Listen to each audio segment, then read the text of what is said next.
கர்த்தருடைய பரிசுத்த நாமத்துக்கு மேம்பட்டதாக வெளிச்சத்தின் பாதைக்கு உங்கள் அன்பு அழைக்கணும். நல்ல கூட அதாவது இன்றைக்கு சமூக வலைத்தளங்களில் யூடியூப்பில் ஃப்ரான்ஸ்லேயும் சரி இந்தியாவிலும் சரி உடல் ஆரோக்கியத்திற்காக பல செய்திகளை பதிவு செய்கிறாங்க. நீங்கள் நானும் பல செய்திகளை கேட்டிருப்போம். ஒவ்வொரு நாளும் மருத்துவர்களும் சரி, மருத்துவம் படிக்காதவர்களும் சரி, சித்த வைத்தியர்களும் சரி, நாட்டு வைத்தியர்களும் சரி, எல்லோரும் பல செய்திகளை கொடுக்குறாங்க. நம்மளோட உடல் ஆரோக்கியத்தை எப்படியாக வச்சுக்கணும், நம்மளுடைய உடலை எப்படியாக பாதுகாத்து கொள்ள வேண்டும் அப்படி என்று. சிலர் சொல்லுகிறார்கள் இது நோயே இல்லைன்னு, சிலர் சொல்கிறாங்க இது பெரிய நோயே அப்படின்னு சொல்லிட்டு, சிலர் சொல்லுவாங்க இதெல்லாம் ஃபாலோ பண்ணுங்கள், சிலர் சொல்லுவது அதற்கு மாறாக இருக்குது, இதெல்லாம் ஃபாலோ பண்ணுங்கள், இதெல்லாம் கடைப்பிடிங்க, இதெல்லாம் சாப்பிடுங்க, இதெல்லாம் செய்யுங்க அப்படின்னு சொல்லிட்டு இப்படி மாறுபட்ட கருத்துக்களை பலர் சமூக வலைத்தளங்களில் மருத்துவர்களும் சரி மருத்துவ அல்லாவும் சரி பேசுகிறாங்க. நீங்கள் நானும் அதை கேட்டு இருக்கிறோம். பிரியமானவரில் எது எப்படி இருந்த போதிலும் இன்றைக்கு நான் மருத்துவரும் அல்ல, நான் சித்த வைத்தியரும் அல்ல.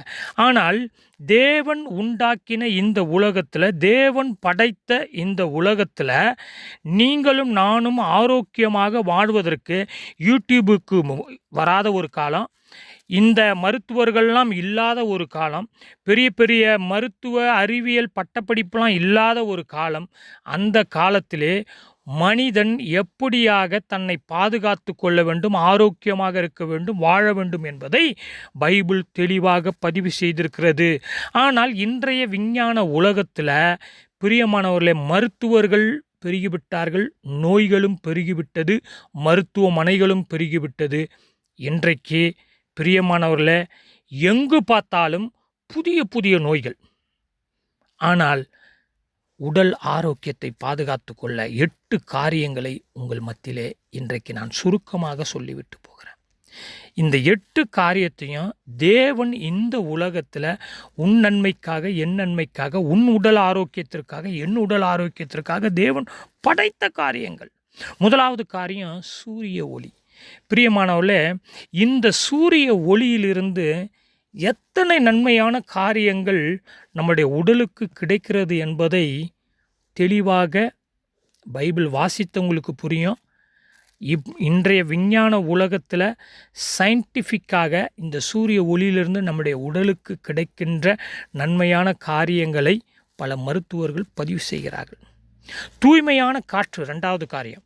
பிரியமானவர்கள, இன்றைக்கு நீங்களும் நானும் இந்த தூய்மையான காற்றை சுவாசிக்கிறோம். ஆனால் காற்று மாசடைந்து விட்டதை நாம் உணர்ந்து கொள்ள வேண்டியது அவசியம். இன்றைய கால சூழ்நிலையில் தூய்மையான காற்று இல்லை, காற்று மாசடைந்து விட்டது.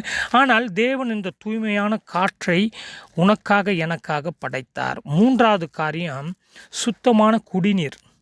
தேவன் அன்று இந்த உலகத்தை படைக்கும்போது நதிகளை படைத்தார், ஆறுகளை படைத்தார், குடிநீரை பூமியிலே தேவன் வைத்தார். நான்காவது காரியம், தேவன் மனுஷனை பூமியை பண்படுத்த சொல்லி உடற்பயிற்சிக்காக வேலையை கொடுத்தார். நான்காவது காரியம். ஐந்தாவது காரியம், இந்த பூமியில் தேவன் சத்துள்ள உணவுகளை விளையும்படியாக செய்து அந்த உணவின் மூலமாக மனிதனுக்கு ஆரோக்கியத்தையும் உடல் சக்தியையும் தேவன் கொடுத்தார். பிரியமானவர்களே, ஆறாவது காரியம், மனிதன் நிதானமாக அமைதியாக இந்த பூமியில் வாழ்வதற்கு தேவன் இந்த பூமியை வடிவமைத்தார். ஏழாவது காரியம், தேவன் மனிதனை 6 நாளும் வேலை செஞ்சுட்டு 7ஆவது நாள் ஓய்வாக இருக்கும்படி, ஏனென்றால் இந்த உடலுக்கு ஓய்வு தேவை.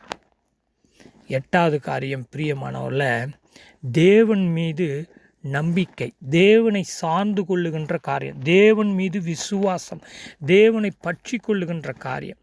இந்த 8 காரியம் சரியாக இருக்குமானால் நம்முடைய உடல் ஆரோக்கியமாக இருக்கும். பிரியமானவர்களே, சரியான சூரிய ஒளி, சரியான தூய்மையான காற்று, சுத்தமான குடிநீர், அன்றாட உடற்பயிற்சி, சத்துள்ள உணவு, நிதானமான ஒரு வாழ்க்கை, ஓய்வுள்ள ஒரு வாழ்க்கை, தேவன் மீது நம்பிக்கை உள்ள ஒரு வாழ்க்கை. பிரியமானவர்களே, இந்த 8 காரியத்தையும் நாம் ஃபாலோ பண்ணால் நம்முடைய உடல் ஆரோக்கியமாக இருக்கும். அதே போல் நம்முடைய ஆன்மா ஆரோக்கியமாக இருக்க பைபிள் பல காரியங்களை பதிவு செய்திருக்கிறது. பிரியமானவர்களே, உடல் ஆரோக்கியமாக நாம் எவ்வளவு, இப்போ நான் சொன்ன இந்த காரியங்களை ஃபாலோ பண்ணி எவ்வளவு உடற்பயிற்சி, எவ்வளவு சத்துள்ள உணவு, காற்று, சூரிய ஒளி, நிதானம், ஓய்வு எல்லாம் இருந்தாலும் ஒரு நாள் நாம் மரிக்கத்தான் போகிறோம். அப்போ இந்த உலகத்தில் நாம் வாழும்போது உடலுக்கும் ஆரோக்கியம் தேவை, நம்முடைய ஆன்மா, நம்முடைய ஆவிக்கும் ஆரோக்கியம் தேவை. அதனால தான் பைபிள் சொல்லுகிறது, உங்களை புதிதாக்கி கொள்ளுங்கள், உங்கள் மனதை புதிதாக்குங்கள் என்று பைபிள் சொல்லுகிறது. பிரியமானவர்களே, ஒருவன் கிறிஸ்துவுக்குள் இருந்தால் புதியவனாயிருக்கிறான், புது பிறப்பாயிருக்கிறான், புதிய மனுஷனாக இருக்கிறான், புதிய சிந்தனை உள்ளவனாக இருக்கிறான், புதிய செயல் உள்ளவனாக இருக்கிறான். அப்படி என்று பைபிள் சொல்லுகிறது. பழைய காரியங்களை ஒழித்து போடுகிறான். நம்முடைய உடல் ஆரோக்கியத்திற்கு கேடு உண்டாக்க நாம் ஏதாவது ஒரு பழைய பொருளையோ, விஷமுள்ள ஒரு பொருளையோ, மாசுபடிந்த பொருளையோ நாம் சாப்பிடுவோமா? நம்ம உடல் ஆரோக்கியத்தை கெடுத்துக்கொள்வதற்கு தீய பழக்கங்களில் போய் ஈடுபடுவோமா? சற்று யோசித்து பாருங்கள்.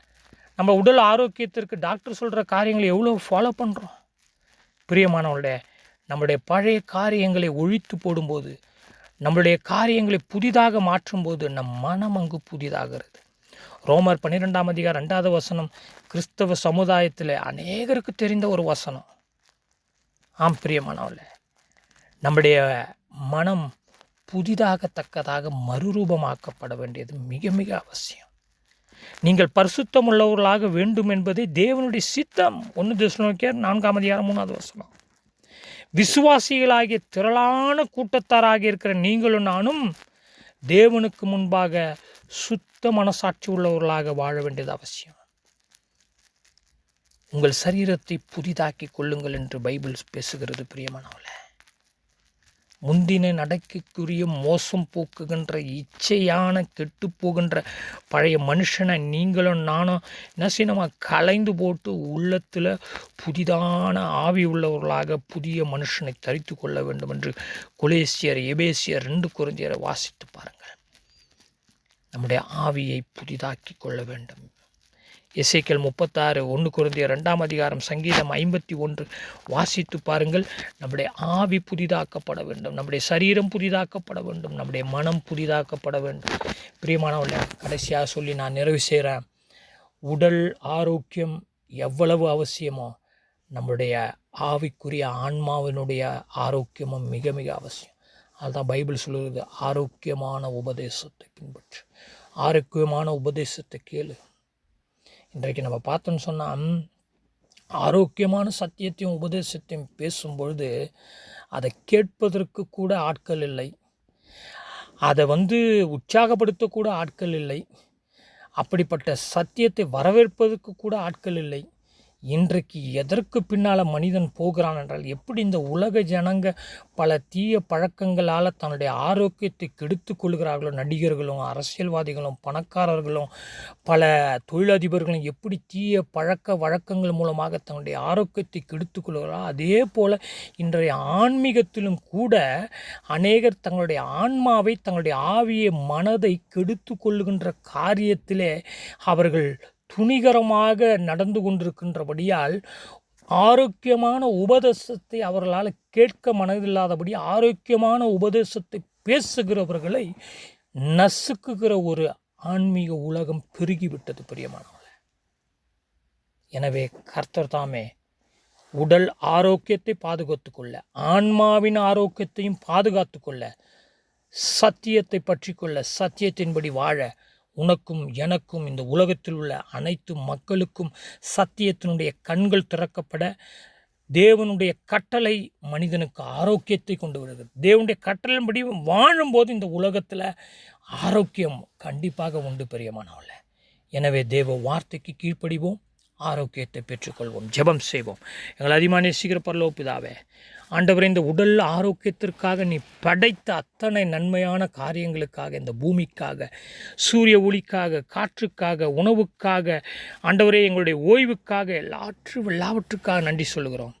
ஆண்டவரே, உம் மீது நம்பிக்கை, உம்மை பின்பற்றுகின்ற அந்த ஒரு வாழ்க்கை, நீர் கொடுத்த ஆலோசனை பின்பற்றும் போது, வார்த்தையை பின்பற்றும் போது உடல் ஆரோக்கியம், ஆன்மாவின் ஆரோக்கியம் இரண்டையும் பெற்று இந்த உலகத்திலும் சரி, உம்முடைய வருகையிலும் சரி, நாங்கள் ஆண்டவரே உம்மோடு கூட இருக்க எங்களுக்கு கிருபை செய்வீராக. இயேசு கிறிஸ்துவின் தாழ்மை ஜெபம் நல்ல பிதாவே, ஆமென்.